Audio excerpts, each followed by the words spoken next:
Hi, Church. Pastor Jeff here with another Trinity check-in. Last week, the video was on politics and how we as people of faith can hold ourselves in relation to it all. If you missed last week's video, I'll tell you, it's speaking to a lot of people, and it's still working on me too. And if I didn't say anything wise, at least it got all of us thinking in a good and productive and positive sort of direction. So if you missed it, I hope you'll go back and look. I'll put a link to it in the email this time as well. However, there's one more thing I want to say, and I don't suppose it's entirely different than how I ended last week, but I want to go a bit deeper with it. So last week, we talked about the Serenity Prayer, and the Serenity Prayer is so useful in so many ways. It's most famous from Alcoholics Anonymous, but it actually was around before that and is useful in so many arenas in life. Let me remind you what it says.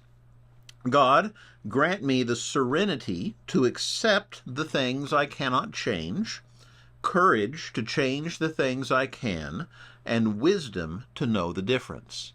Now, when big things happen in the world, when tragedies become us, it's so helpful to remember that, and so good to ask God to help us to accept the things that we cannot change, so that we instead expend our energies on the things we can do something about. But here's what I started thinking after I recorded that video last week. You know, most of the things that we can't change, most of the bad things that happen in our world are the things that we can't change, are the things over which we have very little control. But most of the good things are things we can, or at least things we can encourage. Let me give you an example just from today. So you all know we have a huge child care in our church, and in fact, depending on how you want to count it, 2 child cares, both Village Gardens and downtown at 16th and A. So many kids come through here all the time. Well, it's always fun to go down and see what they're up to. And one of the classes, the Owl Room with Miss Christie, if any of you know her, they have been working on growing potatoes since April. And the potatoes grew nice and big and beautiful. Miss Christie tells me that the kids were going around saying, "We are potato farmers." And they finally picked their potatoes, and they took them to Christian, our cook, who, if you also know our child care, is Miss Lisa's son, but that's neither here nor there.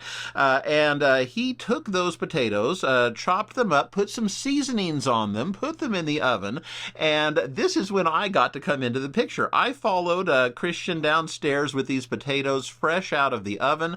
We took them into the room and watched the kids' reaction as the potatoes that they've been growing since April started in one way, grew into something very different. They, of course, took one of them apart and saw what the raw potato was like. And now, after having been cooked and seasoned, became something much different still. It was just awesome to watch. And these kids were so into it, these preschoolers. And they loved their potatoes so much. In fact, when I finished the video, I said I thanked them all for letting me take a video as they got to try their potatoes, but there's one thing I didn't get, a potato. And so they gave me one of the potato wedges, and I gotta say, it was delicious. It was seasoned just right, it was cooked just right, and of course the potato itself was very fresh. And it was a wonderful experience that has brightened my whole day. Now, with that in mind, God, grant me the serenity to accept the things I cannot change, but the courage to change the things I can. You know, I could have sat at my email for 10 more minutes instead of going down to see how the potatoes turned out. But because I made the decision to do that, I am so much happier than I was.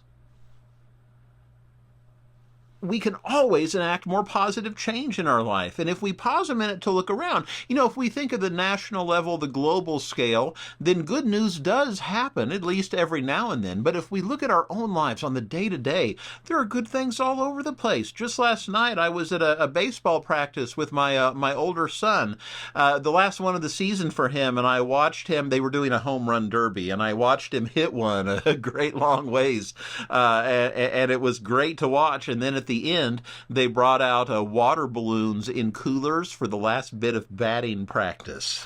So whenever the bat hit the water balloon, of course, the water hit them, and the looks on those kids' faces was just wonderful.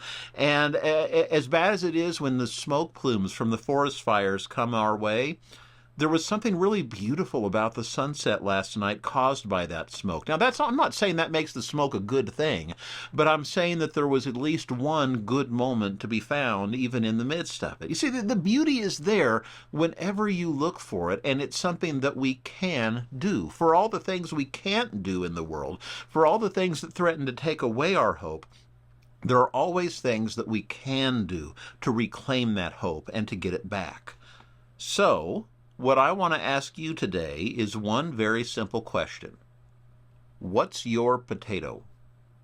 You get what I'm saying? What's your potato? What's the thing in your life that you have done or that you are doing or that someone near you? I had nothing to do with the potatoes, by the way. So what is somebody that you're near doing that is something good that you can look at to give?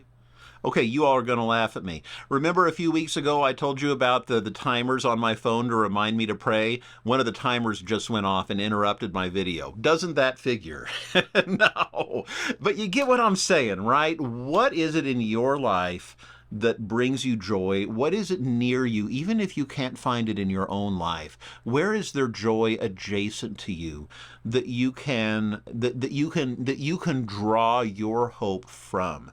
Because I'll guarantee you that it's always there. And for all the things in the world that make us anxious and that we can't control, there is always beauty to be found, and in that beauty there is hope. So, that's the last thing I wanted to add about politics. Well, probably not the last, but at least for now, because it's so important that we maintain our own hope, that we remember that there is beauty and good and joy in the world, and that we invite it in, because that's what gives us a better outlook, and in the end, that's what changes everything for all of us when enough of us do.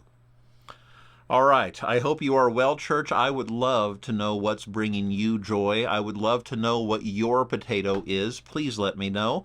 And in the meantime, we have our last week of the Wonder Women series this Sunday. My personal favorite, Lydia, someone about whom we only know a few sentences in the Bible. Very little details, but at least one of those details is so interesting that it tells us all about her backstory and all about who she is. And I cannot wait to unpack it with you on Sunday. So I hope you are there, join on video even if you don't. And in the meantime, I will see you soon.